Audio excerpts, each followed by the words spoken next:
मुश्ताक साहब, इतनी तब्दीलियां शायद हम एक्सपेक्ट नहीं कर रहे। कभी कहते हैं चेंजिंग जरूरी है, कर लेते तो कहते ज्यादा हो गई। बाबर आजम, सरफराज अहमद, शाहीन आफरीदी, नसीम शाह अब स्क्वाड का हिस्सा नहीं होंगे, उन्हें ड्रॉप कर दिया गया है। तो लेकिन अब तो ये बॉलर्स नसीम शाह, शाहीन आफरीदी, सर इनके करियर का आप क्या फ्यूचर देखते हैं? फिर हो गया बाबर आजम ड्रॉप, दिल को सुकून मिल गया हेटर्स को। सरफराज अहमद की भी छुट्टी हो गई। बाबर आजम और सरफराज अहमद मुल्तान से इकट्ठे लाहौर के लिए निकल पड़े। सुकून की सांस आ रही है और खुश हूं मैं बहुत ज्यादा, क्योंकि पाकिस्तान ने वो कर दिया है जो इनको 2-2.5 महीने पहले ही कर देना चाहिए था।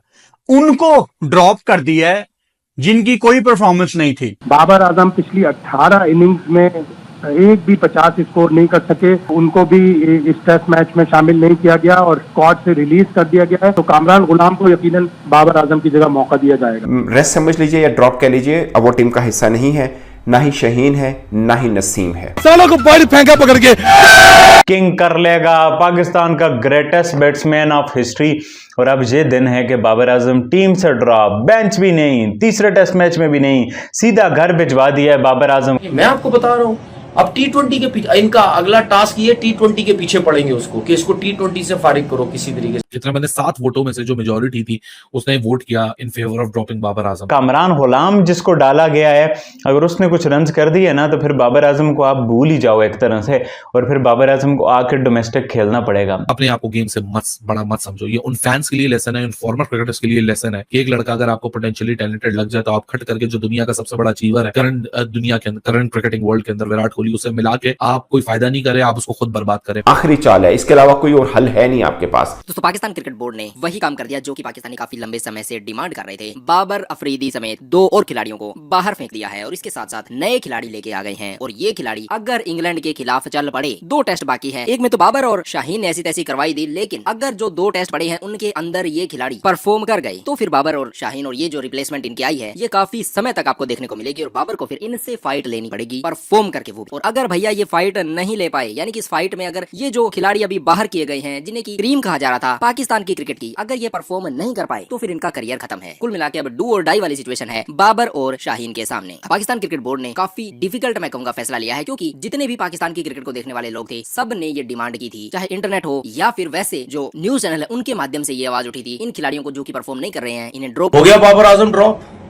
दिल को सुकून मिल गया हेटर्स को। ठीक है, जो बाबर आजम के अगेंस्ट लगे हुए थे, जो कप्तानी के अगेंस्ट लगे हुए थे, जिन्होंने इतने घटिया वर्ड उसके लिए इस्तेमाल किए, लोगों ने मीम्स बनाई, उसका फायदा दूसरे मुल्कों के लोगों ने उठाया, ये है आप लोगों का काम। ठीक है, बात ये है कि बाबर आजम की वजह से दुकानें चमकती हैं, सब कुछ होता है। मैं बाबर आजम की सपोर्ट की बात नहीं कर रहा।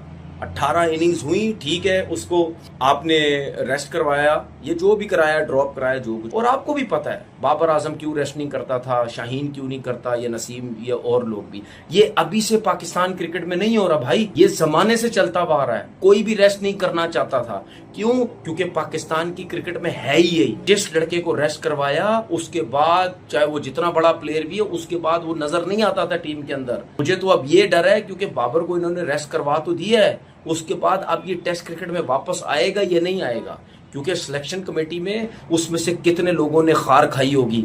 सिलेक्शन कमेटी में कुछ सिलेक्टर हो सकता है ऐसे हो जो बाबर से खार खाते हो, वो कहते होंगे भाई इन्हों तो फारिग करो ना, बात की बात में जो है वो देखी जाएगी। तो होता ये है कि टाइम ऐसा आता है कि जिसपे फिर आपका वो जो मेन प्लेयर होता है वो वापस नहीं आता टीम के अंदर। हम कंफ्यूज हो चुके हैं, बोलने वाले भी, करने वाले भी, सुनने वाले भी। कभी कहते हैं चेंजिंग जरूरी है, कर लेते तो कहते ज्यादा हो गई। आई थिंक मैंने कहा ना पहले बीपर में पहली वाली न्यूज में मैंने कहा था कि it's very important to make things in a balance. Rush करके जज्बाती फैसले कभी कामयाब नहीं होते। बाबर आजम हो गया, शाहीन हो गया, नसीम शाह हो गए, जो भी सरफराज हो गए, ये बड़े हमारे एक्सपीरियंस क्रिकेटर्स हैं। अच्छा, जब 4-5 बड़े क्रिकेटर्स को ड्रॉप करते हैं ना, तो छोटे जो प्लेयर होते हैं ना, उनके ऊपर प्रेशर डबल हो जाता है। आपने सीनियोरिटी को साथ लेके, एक्सपीरियंस को लेके यूथ को तैयार करना होता है। अच्छा, जो जितना ये सिनारियो हुआ हारने की वजह से हुआ है, हार जो है कॉन्फिडेंस इतना खराब हो गया सब लड़कों का, डिसीजन मेकर्स का, तो उनको समझ नहीं आ रही। आई थिंक इसमें मुझे लगता था, मैंने पहले भी कहा, वकार साहब ने बड़ी अच्छी एक बात की कि मेरे ख्याल में उनके कहने का मतलब ये था कि सबसे इम्पोर्टेंट चीज ये है कि इनको पहले लूप में लेते, सीरीज से पहले ड्रॉप करते, रेस्ट करते। ड्रॉप नहीं करना इनको रेस्ट देना है, ताकि ये अपना फिजिकल, मेंटल जो भी इस वक्त एस्पेक्ट ऑफ लाइफ में है वहां से निकले और निकल के क्रिकेट के बारे में फ्रेश होके आए। जब आप ड्यूरिंग सीरीज इनको ड्रॉप करेंगे, ये रेस्ट देंगे, उनको पता होगा कि मुझे हमें ड्रॉप किया गया, तो जब वो वापस आएंगे तो वो उस दिल से नहीं आएंगे, टीम के लिए नहीं आएंगे, पहले अपने लिए आएंगे। तो ये बड़ा इंपॉर्टेंट फैसले होते हैं। और मेरा अपना जाती ख्याल है कि अब यंगस्टर लेके आ गए हैं, अब हो गया फैसला, तो हमें इनको बैक करना चाहिए और बैक करके होप करनी चाहिए कि अल्लाह करे रिजल्ट अच्छे आए। अब रिजल्ट अच्छा है, इनको बैक करना चाहिए। लेकिन मुश्ताक साहब, आपको लगता है कि इंग्लैंड के खिलाफ अब वो खेलेंगे दूसरा तीसरा टेस्ट, तो उनके ऊपर प्रेशर बढ़ सकता है? किनके ऊपर? अब ये नए प्लेयर्स के ऊपर। नहीं, नए प्लेयर्स के ऊपर तो प्रेशर डबल हो जाएगा। जब बाबर खेल रहा होगा, नसीम खेल रहा होगा, शहीन खेल रहा होगा, सरफराज ड्रेसर में होगा, तो कामरान गुलाम के लिए ये बहुत जरूरी होगा कि उसको पता है कि बाबर के ऊपर एक्सपेक्टेशन है, मेरे ऊपर अभी नहीं है। अब तो सारी एक्सपेक्टेशन इनके ऊपर आ गई है। होना क्या है कि अगर खुदा न खास्ता worst come worst, we should not think like that, अगर वर्स्ट कम वर्स्ट अगर वो नहीं परफॉर्म करता और एकदम फिर आप क्या करेंगे, 2 टेस्ट मैचों में बाबर को वापस लेके आए। अगर वो वापस आएगा तो फिर ये कामरान गुलाम कहाँ जाएगा? प्लेयरों को डेवलप करते हैं, एक आध चेंज करते हैं, एक आध चेंज के साथ टीम को डेवलप करते हैं, फिर जाके आप जीतते हैं। ये ऐसा नहीं होता कि 4-5 लड़कों को जिता के आप टीम खड़ी कर लेंगे, ऐसा बड़ा मुश्किल है। हो जाए, अल्लाह करे हम गलत हों इस बात पे, क्योंकि पाकिस्तान टीम जीतेगी तो सबकी सांझी इज्जत इसी में। देखिए, ये बहुत बड़ा डिसीजन है सिलेक्शन कमेटी का कि उन्होंने साबिक अपने जो सीनियर क्रिकेटर्स हैं, बाबर आजम, नसीम शाह, सरफराज अहमद, शाहीन शाह अफरीदी, अबरार अहमद, जो कि अभी डेंगू फीवर से रिकवर भी नहीं कर चुके, उनको तमाम को रेस्ट करवाने का फैसला किया है। और जो रिप्लेसमेंट है उसमें हसीबुल्लाह, मेहरान मुमताज, कामरान गुलाम, अभी तक उनका डेब्यू नहीं हो सका, और फास्ट बॉलर मोहम्मद अली, जबकि ऑफ स्पिनर साजिद खान, नोमान अली और जाहिद महमूद हैं।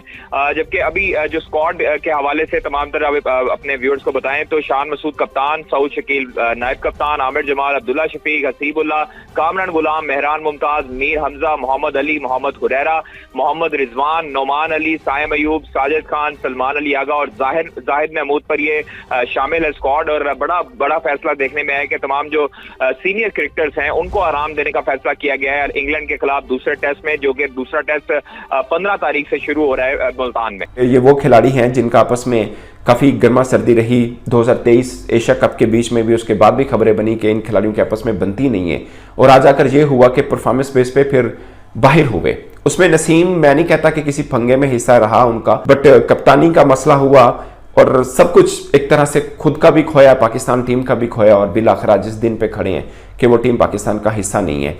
और आप कह सकते हैं कि ये एक मैसेज है सबको एक तरह से कि भाई पाकिस्तान टीम में वही खेलेगा जो परफॉर्म करेगा, और एक टफ डिसीजन है। कर दिया जाए, इन्हें रेस्ट दे दिया जाए कुछ टाइम के लिए। अब रेस्ट वर्ड का यूज इसलिए किया जा रहा है क्योंकि ये पाकिस्तान के टॉप परफॉर्मर है, इसलिए इन्हें रेस्ट का वर्ड यूज किया जा रहा है। अन्यथा ये जो है ये ड्रॉप ही कहा जाएगा, ये रिप्लेस है। अगर इन खिलाड़ियों की रिप्लेसमेंट इनसे अच्छा परफॉर्म करती है और ये थोड़ी सी भी कंटिन्यूटी दिखा देते हैं, तो फिर बाबर और शाहीन के लिए टीम में अपनी जगह दोबारा बनाना बहुत मुश्किल हो जाएगा। और जो इस समय सिचुएशन नजर आ रही है, लगता नहीं कि ये दोबारा से टीम में अपनी जगह बना पाएंगे, क्योंकि ये चारों ही खिलाड़ी अनफिट चल रहे थे। और जो बाबर और शाहीन है, जिनके ऊपर मीडिया की सबसे ज्यादा नजर रहती है, उसका रीजन भी इनकी PR एजेंसियां हैं। इन्होंने अपने फेवर में बहुत ज्यादा पैसा इन्वेस्ट किया है। इन्होंने PR वाली एजेंसियां हायर कर रखी है जो कि बोर्ड्स का इस्तेमाल करती है, साथ में अलग अलग प्रकार के PR कैंपेन रन किए जाते हैं इन दोनों खिलाड़ियों को टीम में मेंटेन रखने के लिए। अब जब ये पहली बार रेस्ट ले रही हैं, शाहीन ने 1-2 बार रेस्ट लिया है, लेकिन बाबर को पहली बार रेस्ट दिया जा रहा है। अब मजे की बात यह है कि जब इसे रेस्ट दिया गया है, तब जितने भी क्रिकेट फैन है वो सब के सब खुशी जाहिर कर रहे हैं, और कुछ ने तो पटाखे फोड़े हैं। इतनी खुशी का आलम है। और इस बड़े फैसले को लेके जो इस समय बैठक हुई है, उसमें इन खिलाड़ियों को घर भेज दिया गया है। पहले खबर आई थी कि इनको ड्रेसिंग रूम में बिठाया जाएगा ताकि एज ए शो पीस लोग देख सकें कि PCB पावरफुल है। दूसरी बात, PCB को भी एहसास हो जाए कि हाँ भाई हमने ये कारनामा कर दिया। और तीसरी बात, इन खिलाड़ियों को क्रिकेट देख के सीखने का मौका मिल जाए। लेकिन PCB ने शायद इनकी इज्जत रख ली और उन्होंने कह दिया कि भाई तुम घर जाओ, थोड़ी दिन ऐश करो, और ये रवाना हो चुके हैं अपने घर के लिए। लेकिन अब क्या ये वापसी कर पाते हैं या नहीं कर पाते, ये देखने वाली बात होगी, क्योंकि इनकी रिप्लेसमेंट के ऊपर सारा का सारा दारोमदार है। और अगर ये जो इसकी रिप्लेसमेंट आई है, अगर ये खिलाड़ी नहीं चले भाई, तो फिर इनका करियर खत्म हो जाएगा। ये रिप्लेसमेंट वाली अब ये 2 जो पार्टी बनी है, इनमें सिर्फ डू और डाई वाली सिचुएशन है। कामरान गुलाम है, मेहरान मुमताज है, ये अगर परफॉर्म नहीं किए तो बाबर आजम जो है वो हो सकता है कि तीसरे टेस्ट में आ जाए, इतना जल्दी हो सका है। या फिर जो ऑस्ट्रेलिया में इनका टूर होने वाला है उसमें बाबर आजम को भेज दिया जाए, अगर इनकी रिप्लेसमेंट काम नहीं करती है तो। लेकिन अगर इनकी रिप्लेसमेंट काम कर गई, क्योंकि करने के चांसेस भी ज्यादा है, क्योंकि जिस फ्लैट पिच के ऊपर इस समय पहला इंग्लैंड और पाकिस्तान का टेस्ट खेला गया था, उसी के ऊपर अब दूसरा खेला जाना है। और उम्मीद पाकिस्तानी होप ही कर रहे हैं कि अगर वहां पे पिच में कुछ कारनामा हो जाए, इनकी जो पिच बनाने वाली टीम है, मुझे लगता है कि उसे काफी विश्वास है और इनको भी उस पर काफी विश्वास है कि इस बार कारनामा हो ही जाएगा। और उसी पिच के भरोसे, उसी टीम के भरोसे इस समय पाकिस्तान क्रिकेट बोर्ड ने 8 खिलाड़ियों का करियर दाव पे लगा दिया है। अब इंग्लैंड के सामने मौका है, अगर इंग्लैंड इनको भी पेल देता है तो इनका करियर गया, अगर ये इंग्लैंड को पेल देते हैं तो फिर इनकी विजय हो जाएगी। अब दो में से अगर ये एक टेस्ट भी जीतने में कामयाब हो जाते हैं या दोनों के दोनों जीत लेते हैं तो फिर समझ लो बीमारी इन खिलाड़ियों में ही थी और इनको रिप्लेस करते ही ये बीमारी दूर हो गई। फिर आप भूल जाओ कि जो खिलाड़ी अभी गए हैं बाबर शाहीन वगैरह ये फिर वापस नहीं आने के हैं, एटलीस्ट 6-7 महीने तो बिल्कुल भी नहीं। और हो सकता है आपको चैंपियंस ट्रॉफी में भी ये खेलते ना दिखे अगर जो इनकी रिप्लेसमेंट है ये थोड़ी सी कंसिस्टेंसी के साथ, 100% कंसिस्टेंसी नहीं चाहिए, अबव 70% अगर ये कंसिस्टेंसी दिखा देते हैं that is more than enough for them to be in the Pakistan squad.